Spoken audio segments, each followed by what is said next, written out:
A primeira pergunta de hoje é NQI Mulher.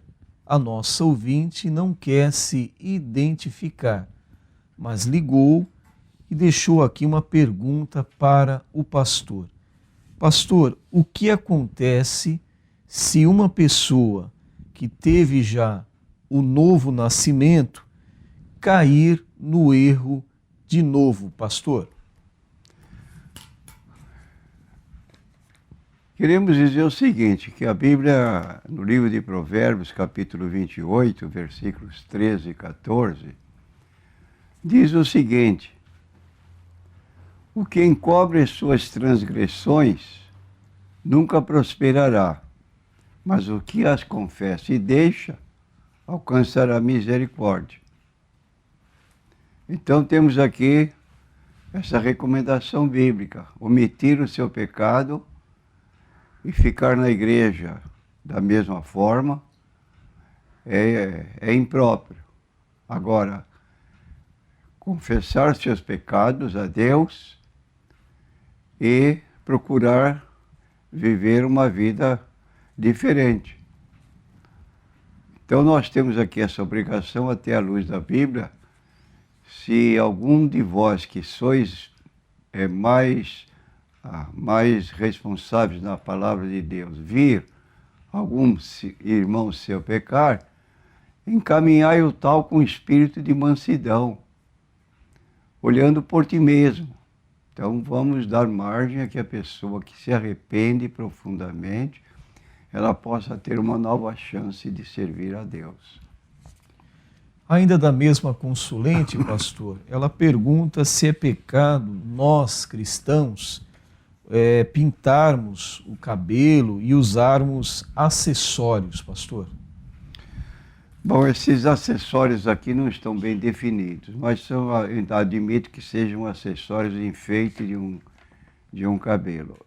Eu quero dizer à nossa consulente que em 1 Timóteo, capítulo 2, versículo 9, o apóstolo Paulo recomenda a modéstia da mulher cristã. E essa modéstia não exceder o limite daquilo que é natural. Então diz o apóstolo, do mesmo modo as mulheres se ataviem. Então não está proibindo. Se ataviem, ataviar é enfeitar-se. Em traje honesto, com pudor, modéstia, não com tranças ou com ouro, ou pérolas, ou vestidos preciosos. De modo que dentro desse critério aqui, não vejo proibição da nossa irmã poder, talvez, como é próprio da mulher, mudar um pouco a sua fisionomia com enfeites e sempre dar um característico mais novo. A próxima pergunta é do ouvinte Carlos, da cidade de São Vicente. O Carlos tem notado que há uma evolução muito grande agora nesta área de comunicação e ele fala sobre a biometria, por exemplo, colocar um dedo para a identificação da digital num caixa eletrônico. Então isso é uma característica dos nossos dias. E o Carlos está fazendo uma associação com relação ao sinal da besta, aquele sinal que será colocado nas pessoas que aceitarem a besta na época em que o anticristo estiver liderando na grande tribulação. Então, Carlos pergunta ao pastor se já podemos fazer alguma associação com esse período, se já está valendo este período, pastor. Eu não vejo qualquer ligação entre um sinal que está no livro do Apocalipse, referindo-se aos últimos dias, embora não possamos negar que estamos vivendo em dias que antecedem o fim, mas não chegamos ainda à posse do anticristo, porque de acordo com o capítulo 13 do livro do Apocalipse, quem vai colocar este sinal é o anticristo. Não pode comprar, não pode vender, sem o sinal dele característico. E nós não conhecemos este sinal, quero dizer que tem havido exploração, dizer que guarda de domingo é sinal da besta. Essa colocação são pessoas que não sabem o que estão dizendo, porque na verdade, de acordo com a Bíblia, Provérbios, no livro de Salmos 118, 22, fala do dia de domingo como o dia do Senhor. Mas para arrumar meios de crescer nos meios evangélicos, então há pessoas que saem com esses boatos aí, querendo amedrontar o crente. Então esteja tranquilo, o anticristo não apareceu ainda, não está dominando sobre o mundo. Não podemos negar que qualquer época pode acontecer, como agora mesmo Putin, lá da Rússia, anexa um outro território ao seu território. Isso é uma indicação de um ato do anticristo. O seu poder, a sua autoridade que quer impor sobre todo mundo. E sempre apareceram esses homens no passado, como agora, presentemente, nós estamos observando também. Então, fique tranquilo, sinal da besta só depois do aparecimento do anticristo, que ainda não se deu. A próxima pergunta é da ouvinte Renata. A jovem Renata, ela ligou, fez um relato aqui, podemos até adiantar que é um relato triste. Ela diz aqui que tem 17 anos e nunca se sentiu amada. Meu pai sempre me deu tudo o que eu queria, mas jamais verbalizou ou expressou o seu amor por mim de outro modo. Por considerar-me sapeca, aqui entre aspas, né? Sempre fui muito exigente e duro consigo mesma. Por isso, quando fiz 15 anos, a Renata diz que começou a namorar e procurou esconder isso da sua família. Também, às escondidas, ela diz que foi a um motel com esse rapaz com que ela estava namorando. Apesar de toda a cautela, a família acabou tomando conhecimento do ocorrido. Então, a Renata alega aqui que desde então ela não é mais aceita pelos seus familiares. Ela diz que na ocasião que isso ocorreu, ela foi severamente castigada pelo seu pai. E ela diz aqui para o pastor: pastor, não me conformo com esta situação. O que fazer, pastor, para levar agora uma vida normal? Quando pecamos e confessamos os nossos erros a Deus, temos certeza da absolvição e perdão destes pecados. Mas o que mais incomoda o homem é ter confessado e voltar a praticar novamente o que anteriormente diz ter se arrependido. O que diz as Escrituras a respeito deste contexto? A Bíblia diz que quem confessa suas transgressões e abandona, encontra misericórdia. O que encobre as suas transgressões nunca prosperará. Então aí está, da parte de Deus, ainda há oportunidade para a Renata. Busque a Deus, peça perdão, viva uma vida decente, porque uma jovem, na sua idade, procurar um motel já é suspeita mesmo. Não é possível sermos tão inocentes que não saibamos o que se vai fazer num motel. Pastor, aproveitando aqui então a pergunta da consulente, nós queremos agora formular uma nova para o senhor. Há diferentes tipos de pecados, pastor? Qual podemos classificar como, ou melhor, quais podemos classificar como pecados de morte ou pecado que não é para a morte, pastor? O texto é bem claro que fala a respeito desse assunto, que há pecados que realmente são para a morte. Então, é preciso que nós tenhamos cuidado nesse particular. Pecado para a morte é aquele pecado gravíssimo em que o apóstolo, em 1 João 5,13, recomenda que nem se ore pela pessoa, porque é um pecado quase que impossível de ser apagado. Agora, tenhamos cuidado, de acordo com Romanos capítulo 8, versículo 13, que este andar na carne é uma vida na prática do pecado. Sendo assim, aquele que está incluso neste andar na carne vive em pecado, portanto suas atitudes desagradam o nosso Deus. Como diz Romanos capítulo 8, versículo 8, portanto, que estão na carne não podem agradar a Deus. Esta expressão, andar na carne, é atender os apetites do nosso corpo, que estão apontados em Gálatas capítulo 5. Os frutos da carne são apontados um por um pelo apóstolo, pelo escritor da Bíblia Sagrada. Então, é preciso que evitemos isso. O fruto da carne são manifestos quais são.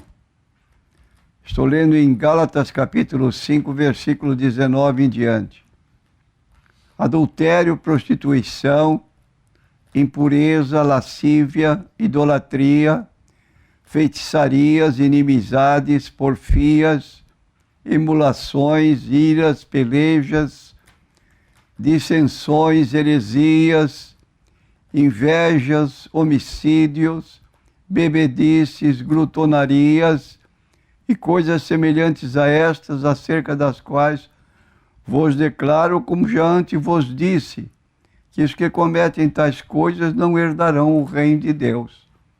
Então, a pessoa que persiste em viver fora do propósito de Deus, andar na carne, praticando esses pecados, está excluído do reino de Deus, de acordo com o que está escrito.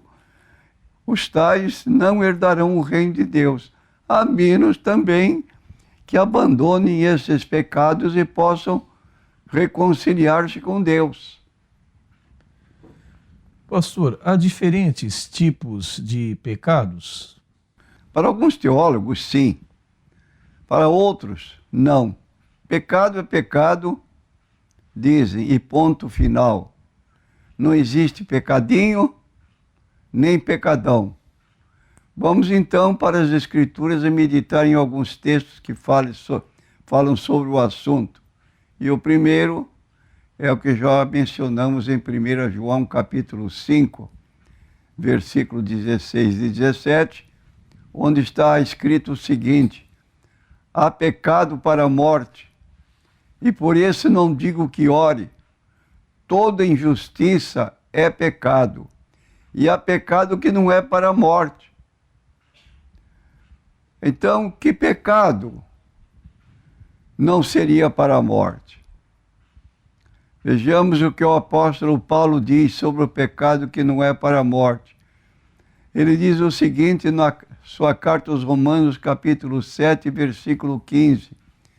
Porque o que faço não o aprovo, pois o que quero, isso não faço. Mas o que aborreço, isso faço. Então aí está uma pessoa dominada por um sentimento contrário à palavra de Deus. Embora ele não aprove, mas ele pratica. Precisamos, nesse particular, corrigir. Andar em espírito, diz o texto bíblico, e não cumprireis a concupiscência da carne. O apóstolo Paulo retrata sua constante luta entre o homem interior e exterior, ou seja, a natureza humana e o homem interior, como diz ele em 2 Coríntios capítulo 4, 16, 17, o homem interior é o nosso espírito que busca contato com Deus, o homem exterior é o nosso corpo que vive sempre em constante tentações e que vive, às vezes, cedendo a essas tentações. É preciso que haja mudança incontinente, porque se acostumar nessa forma de erro, vai continuar e não vai ter forças para sair desta situação. A próxima pergunta é do ouvinte Rafael. O Rafael faz aqui um relato sobre um amigo que ele tem. Ele diz que o seu amigo se converteu já há 2 anos.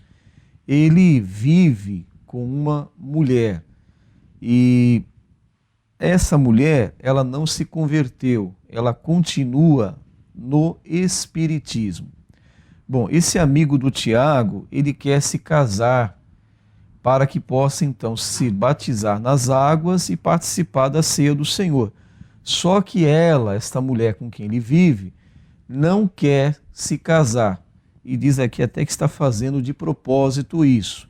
Então o Tiago pergunta ao pastor o que este amigo então pode fazer.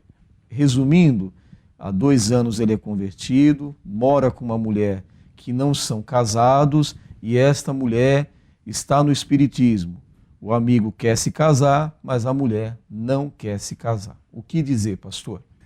Se efetivamente o homem se converteu, então deve haver obediência à palavra de Deus, à Bíblia Sagrada.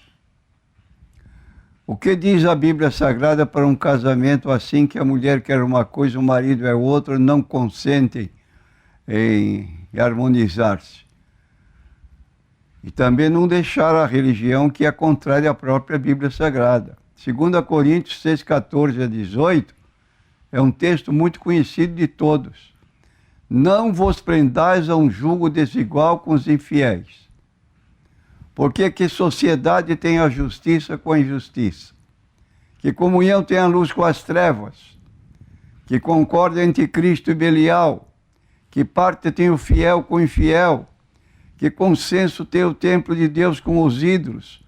Porque vós sois o templo do Deus vivente, como Deus disse, neles habitarei, e entre eles andarei, e eu serei o seu Deus, e eles serão o meu povo. Por isso, saí do meio deles, apartai-vos, diz o Senhor, e não toqueis nada imundo, e eu vos receberei, e eu serei para vós pai, e vós sereis para mim filhos e filhas, diz o Senhor Todo-Poderoso. Quanto ao batismo, o irmão não pode ainda ser batizado, pois está com seus sentimentos atrapalhados. Essa colocação agora de separar-se e é meio difícil, mas Deus é possível fazer. Ele não quer abandonar o espiritismo, ela não quer abandonar o espiritismo. E o espiritismo é prática condenada na Bíblia. Deuteronômio 18, versículos 9 a 13. Deus disse ao seu povo quando estava entrando em Canaã: quando entrares na terra que o Senhor teu Deus te der, não aprenderás a fazer conforme as abominações daquelas nações. Entre ti não se achará adivinhador, nem prognosticador, nem agoureiro, nem feiticeiro, nem encantador, nem quem consulte a um espírito adivinhador, nem mágico, e nem quem consulte os mortos. Aqui está então a prática espírita da mediunidade. Todo aquele que faz tal coisa é abominação ao Senhor. E por estas abominações, o Senhor teu Deus os lança fora diante de ti. Perfeito serás como o Senhor teu Deus.